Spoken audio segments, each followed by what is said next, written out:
স্বাগতম সবাইকে। আজকে আমরা বাঁধন রিপোর্ট ম্যানেজমেন্ট সিস্টেমের একটি ছোট টিউটোরিয়াল দেখব। এখানে আমরা ইউনিট হিসেবে তথ্য ও শিক্ষা বিষয়ক সম্পাদকের প্রতিবেদন কিভাবে জমা দিব মাসিক রিপোর্টটা সেটা আমরা দেখব।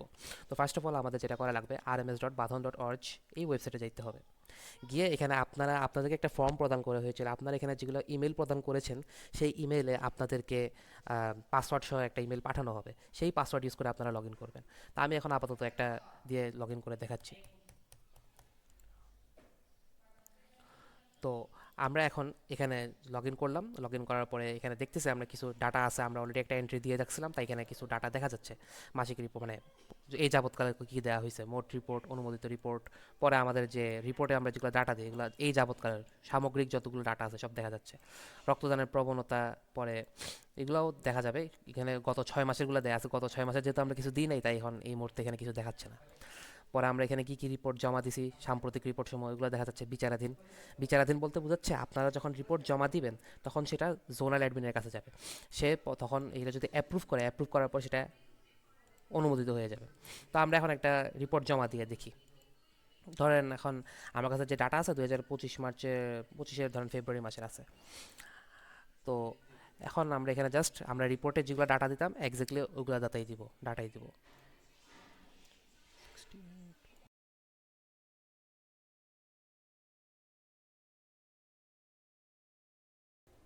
তো আপনারা অবশ্যই এখানে ডাটা এন্ট্রি করার সময় খুবই সাবধানে দেখবেন যে সব কিছু ডাটা ঠিক আছে কিনা। পরে আপনারা যদি নিশ্চিত হয়ে যান তখন রিপোর্ট জমা দিবেন। নিশ্চিত করবার জন্য একটা মেসেজ আসবে আপনারা কি সব কিছু দিয়েছেন নাকি। যদি দিয়ে থাকেন তাহলে জমা দিবেন। তো এখানে আপনারা চাইলে পিডিএফ ডাউনলোড করতে পারেন, কিন্তু পিডিএফ একটা অনুমোদিত সিম্বল থাকবে, কারণ এটা এখনও জোনাল অ্যাডমিন অ্যাপ্রুভ করে নাই। আপনারা এখন পরে এখানে পূর্ববর্তী রিপোর্টে গিয়ে দেখতে পারবেন আপনারা কী কী জমা দিয়েছেন। ধরেন আমরা এখানে 2 মাসে দিছিলাম, তো ফেব্রুয়ারি মাসেরটা আমরা এখানে চাইলে দেখতে পারি আমরা কী কী ডাটা দিছিলাম। চাইলে আমরা পিডিএফটাও ডাউনলোড করে দেখতে পারি। পিডিএফে আসলে কি আছে এটা দেখতে পারবো, কয়েক সেকেন্ড লাগবে। পিডিএফে এখন আমরা এখানে অনুমোদিত দেখতেছি, কারণ হচ্ছে এটা এখনও জোনাল অ্যাডমিন অ্যাপ্রুভ করে নাই। অ্যাপ্রুভ করলে এই জিনিসটা চলে যাবে। তো এখানে আপনারা আপনাদের রিপোর্টটা কি অনুমোদিত হয়েছে নাকি হয় না এটা এখানে দেখতে পারবেন। আর একান্ত কোনো কারণে যদি আপনারা ভুল করে থাকেন তখন আপনারা এখানে সম্পাদনা করতে পারবেন। তো সম্পাদনা করলে অবশ্যই আপনাদেরকে এখানে কারণ দিতে হবে, কি কারণে আপনারা সম্পাদনা করতেছেন এখানে লিখে দেবেন, বাংলায় বা ইংরেজিতে যেটা স্বাচ্ছন্দ্য বোধ করেন লিখতে পারেন। আর আপনারা এখানে চাইলে ভাষা পাল্টাতে পারেন, ইংলিশ বাংলা আপনার যেটা স্বাচ্ছন্দ্য বোধ করেন। যেটা দেখবো সেটা হচ্ছে আমরা যদি রিপোর্ট কোনো মতে ভুল করে থাকি তাহলে এটা সম্পাদনা কিভাবে করব। তো ধরেন আমাদের রিপোর্টটা বিচারাধীন আছে, যদি বিচারাধীন থাকে তখন আমরা যদি সম্পাদনা করতে যাই তখন আমরা জাস্ট এখানে সম্পাদনা ক্লিক করে যেগুলো জায়গায় চেঞ্জ করা লাগবে সেগুলো চেঞ্জ করে দেব। চেঞ্জ করে এখানে কারণটা দিয়ে দিব, লিখে দিব এখানে।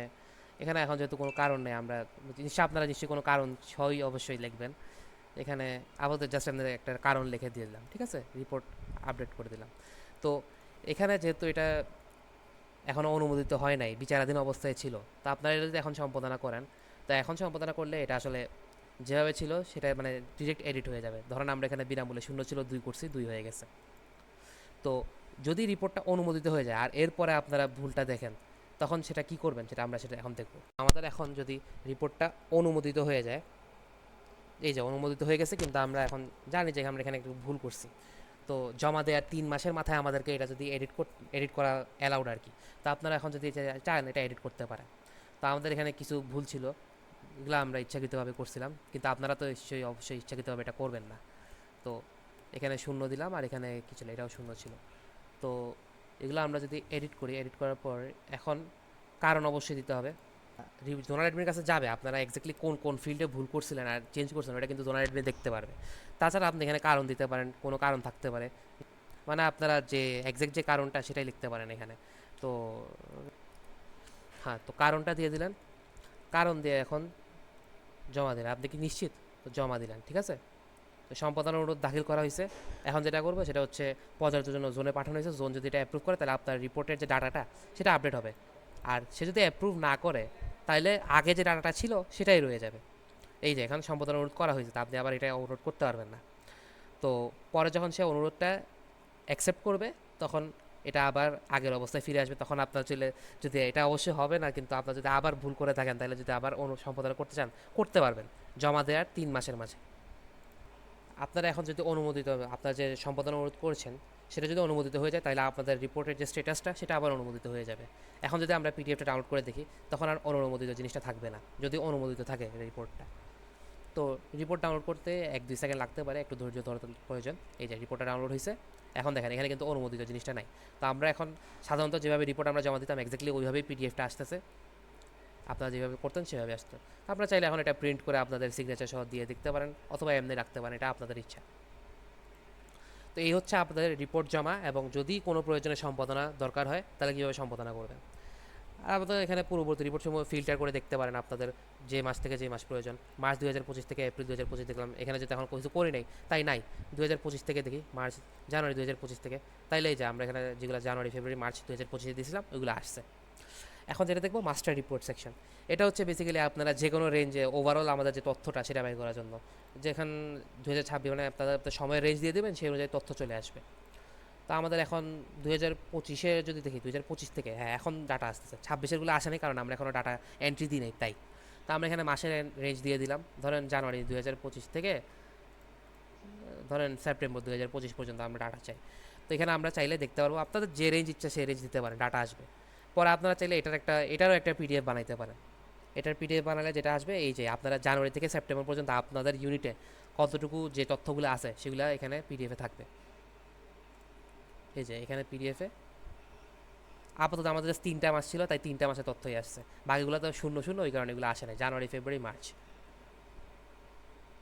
আবার আপনারা চাইলে, এখন আমি তো জাস্ট ল্যাপটপ এবং অথবা পিসির ওয়েবসাইট দেখাইছি, আপনারা চাইলে মোবাইল দিয়ে ওয়েবসাইটে ঢুকে একই কাজই করতে পারবেন, সব কিছুই সেম।